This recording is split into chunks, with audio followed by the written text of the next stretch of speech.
pertama-tama perlu kita sesuaikan dulu nih.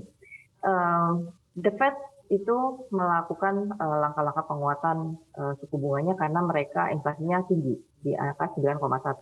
Sedangkan kita ini jauh berbeda ya, kita masih di sekitar 4,35. Jadi saya waktu itu berusaha mengerti apa yang Pak Peri Warjio, Gubernur BI mengatakan bahwa mungkin kita tidak perlu buru-buru untuk menaikkan tingkat suku bunga.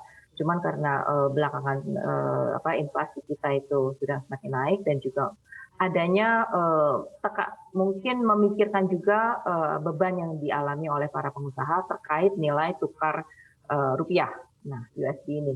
Jadi untuk mengendalikan nilai tukar rupiah yang sudah berada di area new normal saat ini 15.000 sampai 15.100, semakin lama tekanan untuk menaikkan suku bunga BI itu semakin terasa gitu. Apalagi ketika US itu masih belum berhasil ke tingkat masih lama sebenarnya perjalanannya untuk bisa menuju tingkat inflasi yang mereka inginkan. Nah, masih jauh peningkatan suku bunga yang harus mereka lakukan. So, walaupun dari data-data terakhir itu karena ekonominya terkontraksi, jadi chairman bilang bahwa mereka tidak perlu mungkin tidak perlu menaikkan secara agresif, tapi masih ada rencana di bulan September untuk menaikkan sekitar 50 basis point ya. Nah, jadi terkait dengan apa yang harus dilakukan oleh BI,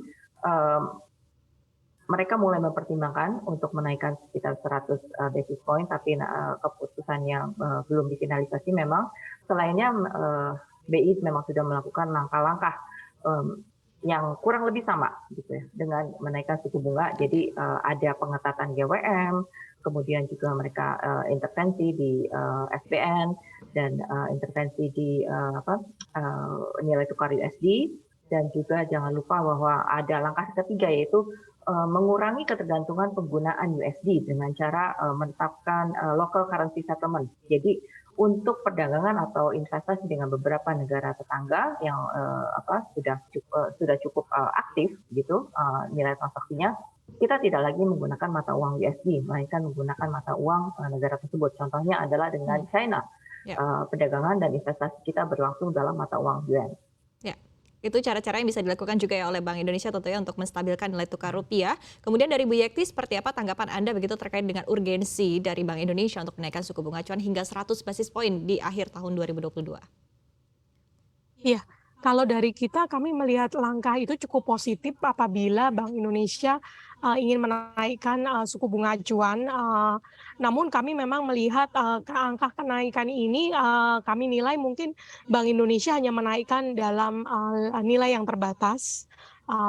Hanya sekitar maksimal diestimasi 50 basis point, karena melihat bahwa ini adalah sebuah langkah yang istilahnya untuk menetralisir ekspektasi di pasar, di mana BI sendiri itu masih bertahan sampai dengan bulan Juli ini tidak menaikkan suku bunga acuan, salah satunya karena melihat dari sisi mereka melihat core inflation-nya masih relatif rendah, walaupun total inflation-nya secara year on year sudah mengalami kenaikan.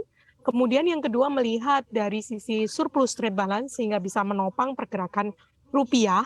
Dan kalau dilihat, rupiah sendiri itu sudah menjadi salah satu currency yang cukup kuat, strong secara year to date ini dibandingkan dengan regional market.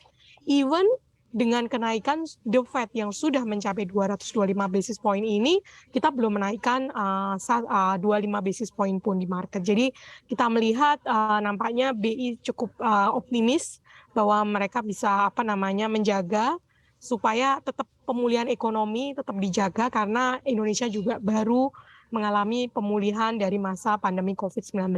Jadi harapannya kalaupun ada kenaikan sifatnya masih terbatas. Dan